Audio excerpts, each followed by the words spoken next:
आजादी का अमृत महोत्सव।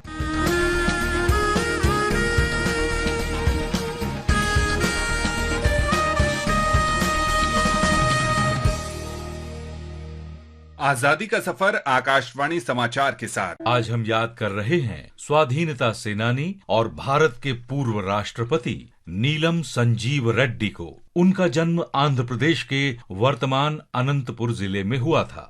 रेड्डी ने विश्वविद्यालय की शिक्षा पूरी की और अनंतपुर के सरकारी कला महाविद्यालय में पढ़ने लगे। जुलाई 1929 में महात्मा गांधी की अनंतपुर यात्रा के बाद रेड्डी स्वतंत्रता संघर्ष में शामिल हो गए। उन्होंने महाविद्यालय की पढ़ाई छोड़ दी और स्वाधीनता आंदोलन में कूद पड़े। वे यूथ लीग से निकटता से जुड़े थे और विद्यार्थी सत्याग्रह में भाग लेते थे। 1938 में रेड्डी आंध्र प्रांतीय कांग्रेस समिति के सचिव निर्वाचित किए गए।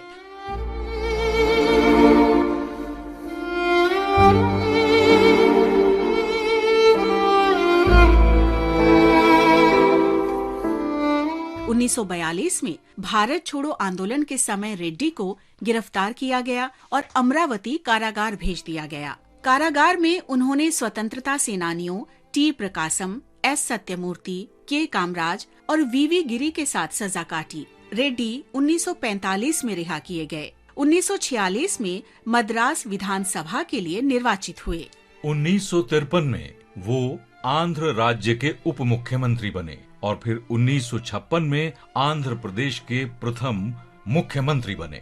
उन्होंने 1964 से 1967 तक कैबिनेट मंत्री के रूप में कार्य किया और 1967 से 1969 तक लोकसभा के अध्यक्ष रहे। रेड्डी 1977 में भी सांसद चुने गए जब वे लोकसभा अध्यक्ष रहे। उसके 3 महीने बाद नीलम संजीव रेड्डी निर्विरोध भारत के 6ठे राष्ट्रपति बने।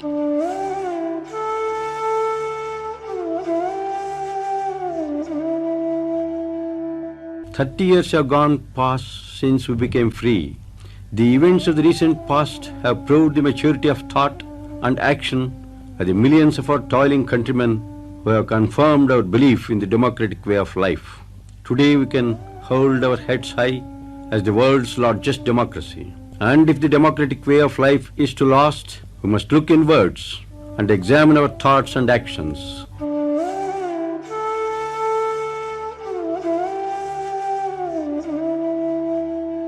पहली जून 1996 को उनका निधन हुआ। महान राष्ट्रवादी नेता को हमारा नमन। आरंभ है प्रचंड बोल मस्तकों के झुंड, आज जंग की घड़ी की तुम गुहार दो। हम आज वीर इसावी सिंह को भी याद कर रहे हैं। वो उत्तर प्रदेश के जौनपुर के निवासी थे।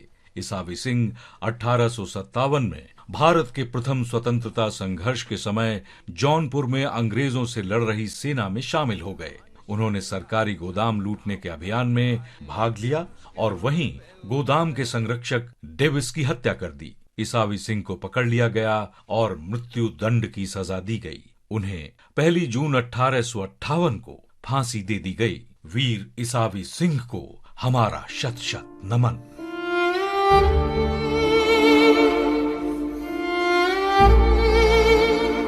हम आज वीर त्रिलोकीनाथ गुचैत का भी स्मरण कर रहे हैं। वे पश्चिम बंगाल के मेदिनीपुर जिले के निवासी थे।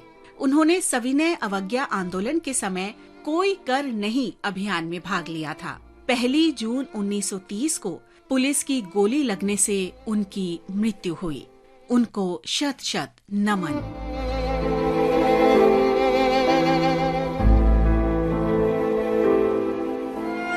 आज कार्तिक मिश्र की भी पुण्यतिथि है। उनका निधन 1 जून 1930 को हुआ था। कार्तिक बंगाल के सेरामपुर गांव के निवासी थे। विद्यार्थी जीवन में ही वो सत्याग्रह में शामिल हो गए। 1 जून 1930 को नमक सत्याग्रह के समय प्रताप दिघी में पुलिस लूट और आक्रमण का समाचार सुना तो अत्याचार के विरोध में कार्तिक के साथ 200 लोग प्रदर्शन के लिए एकत्र हो गए। पुलिस ने अंधाधुंध गोलीबारी शुरू कर दी। गोलीबारी में 2 लोग मारे गए और अनेक घायल हुए। मृतकों में कार्तिक भी थे। धरती माँ के वीर सपूत को हमारी भावभीनी श्रद्धांजलि। आजादी का सफर आकाशवाणी समाचार की संग श्रृंखला की आज की कड़ी में बस इतना ही। कल फिर मिलेंगे नई कड़ी के साथ। है।